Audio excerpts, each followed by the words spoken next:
up, y'all? Welcome back to the channel. It's your man Speedy Boy, back with another video. And as you can see, we got the Civic in the background. In the last video, I said that this video is supposed to be us pulling the D16. I don't know if y'all can tell from back there, but the engine's already out, y'all. I was recording when I started pulling the D16 out, and my camera died, so I didn't know. Like I was chilling, you know, working on the car, doing my thing, had music playing. I never heard the camera die, so I don't have much footage of me pulling the engine out.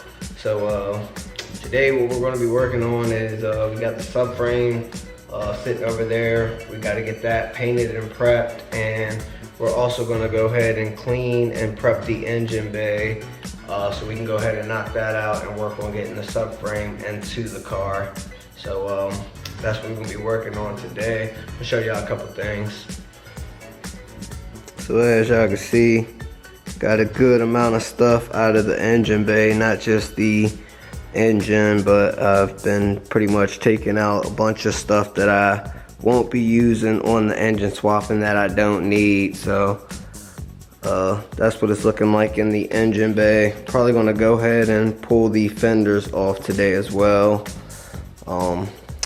Here's our EG subframe, pulled from the junkyard. Was in pretty good condition, just needed to hit it with the wire wheel a little bit in a couple spots, clean it up real good. Y'all who don't know, you have to use a EG subframe or a DC2 subframe in order to put the K into the EK chassis. So we picked up a subframe from the junkyard. This wasn't super bad on the price, a lot cheaper than getting it online. Also got a bunch of parts in here. We have I can't remember what all's in here, but we've got like control arm bushings, sway bar bushings, linkage, all that good stuff. We've got new control arms right here. Pretty much almost all of the parts to get the subframe into the EK into the EK chassis. We are waiting on the hardware to get the EG subframe into the Civic, because you have to use the EG subframe, and instead of using pretty much factory hardware, I went and sourced some aftermarket hardware that people recommended. So I'll show you those once those come in. Yeah, so that's just some of the parts that are pretty much came in. I've already ordered a lot of stuff. It's just pretty much just waiting on stuff to come in. Still waiting on Max to get done with the engine for us. I'm not rushing him on time or anything. I told him to take his time because I want to send him the clutch and flywheel. Once he gets the engine pulled out of the donor car that he has, he's going to pretty much look over the engine, let me know if there's any seals or anything he thinks we need to replace while it's out, and I'll buy those parts and I'll send those over to him so he can do all of that. That way when we get the K here, it's pretty much just going to have to mate it to the transmission and drop it right into the car and pretty much get things going as soon as possible. But yeah, so we're waiting on the engine. I still have to source a transmission. As of right now, I've got a couple junkyards that have me on a call list, so if they get an RSX in or a Cord or anything like that that has the transmission that I'm looking for, they'll pretty much give me a call and I'll go grab that whenever somebody gets one. I'm looking on Facebook Marketplace like every day looking, so I'm pretty sure we'll find one for a decent deal at some point in time.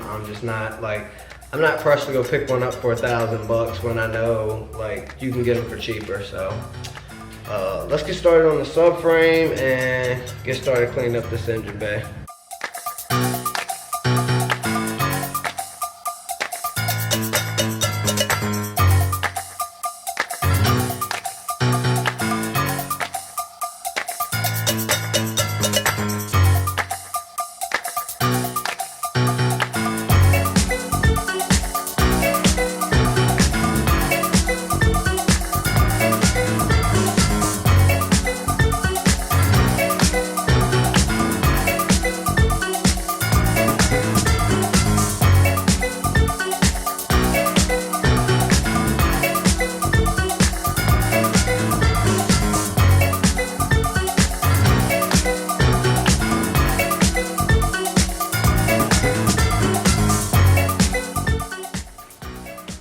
Alright y'all, we're gonna go ahead and wrap this video up.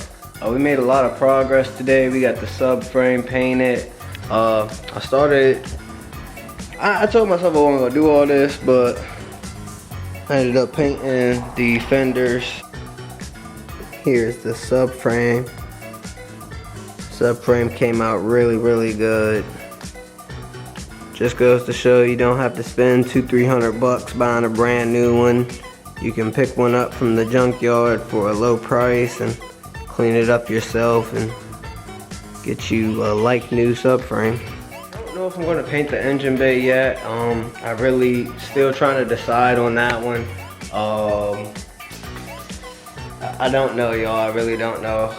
Kind of want to just leave it as it is, but I know like my OCD gonna make me want to clean everything up and redo everything. So that's one reason why I don't want to paint the engine bay, because I know if I start painting the engine bay, then I'm gonna want to redo everything. But we'll see, y'all. We'll see. All right, y'all. So I think that's gonna wrap it up for today. We got the fenders painted. We got the subframe cleaned up and painted, looking very good. I want to thank you all for the continued support.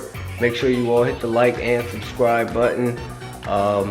Next video will either be me painting the engine bay if I make up my mind on that, or I'll be putting in the subframe. So just stay tuned for that video coming soon. Like I've been saying, I'm not playing around with this build, y'all. I'm trying to get things done as soon as possible. I know I was saying we're looking at like a time frame of like 8 months at max. I don't think it's going to be that long at all. I think we'll get it done a lot sooner than that, as long as we don't run into any like major issues. It's just like I said, I know at some point I'll run out of money, or I'll start getting low on money and it'll take me a little bit longer to get parts. But right now I've just been ordering things as I need them when I need them. So it's really been making things go as quick as possible. But make sure you all continue to show love and support, and we're gonna get this build knocked out as soon as possible. But thanks for watching. Peace.